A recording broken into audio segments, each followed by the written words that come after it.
საქართველოს დამსაქმებელთა ასოციაციამ გაერთიანების ძირითადი მიზნებისა და ხედვების საჯარო პრეზენტაცია გამართა. შეხვედრაზე ასოციაციამ დაამტყის საზოგადოებას საკუთარი ხედვა შრომის დასაქმებისა და სოციალური პოლიტიკის განვითარების კუთხით გააცნო. ასოციაციის ძირითადი პრიორიტეტებია თავისუფალი საბაზრო ეკონომიკა, ბიზნესის თავისუფალი მოქმედება და მაქსიმალური ხელშეწყობა. შეხვედრაზე ძირითადი ყურადღება დაეთმო იმ საკითხებს, თუ როგორ უნდა წარიმართოს დაბალანსებული ურთიერთობა დამსაქმებელთა და დასაქმებულებს შორის. დღეს ასევე იმ ხარვეზებზე იმშელეთ, რომელიც მოქმედ და პარლამენტში ინიცირებულ შრომის კოდექსის კანონპროექტშია ჩადებული. დაინტერესებულმა პირებმა შეხვედრა მნიშვნელოვნად შეაფასეს და ხარვეზებთან დაკავშირებით საკუთარი პოზიცია დააფიქსირეს. საქართველოს დამსაქმებელთა ასოციაცია შრომის კოდექსთან დაკავშირებით ხვალ პროფესიული გაერთიანების წარმომადგენლებს შეხვდება და მათ პოზიციას გაეცნობა.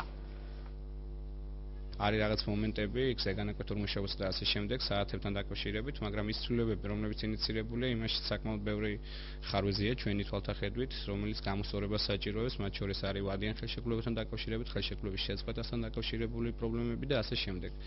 ამიტომ ეს საკითხები იქნება უფრო აქტუალური განხილვის, თუ როგორ უნდა დარეგულირდეს ისინი და პრაქტიკაში როგორ უნდა მოხდეს, რომ არც არ დააზარალოს არც დამსაქმებლის და არც დასაქმებულის ინტერესები. თანხმობით იმ ფაქტს, რომ რაღაც ცვლილებები აუცილებლად უნდა განხორციელებული იყოს შრომის კოდექსში, თუმცა არა იმ ფორმით, რა ფორმითაც დღეს არის ცვლილებები წარმოდგენილი, აღნიშნული ცვლილებების მიღების შემთხვევაში ფაქტურად წარმოიდგინეთ, რომ არათანაბარ მდგომარეობაში აღმოჩნდებიან დამსაქმებელი და დასაქმებული, ანუ ფაქტურად დამსაქმებელს უფრო მეტი უფლება აქვს ვიდრე დასაქმებულს და აღნიშნული ცვლილებით ფაქტურად მეწარმეს ევალება მათ შორის არაკვალიფიციური კადრიც კი შეინახოს, ანუ ფაქტურად მისთვის მიუღებელი კადრი კვალიფიკაციიდან გამომდინარე თუ სხვადასხვა ფაქტობრივი გარემოებიდან გამომდინარე გაშვების შესაძლებლობა მას ერთმევა.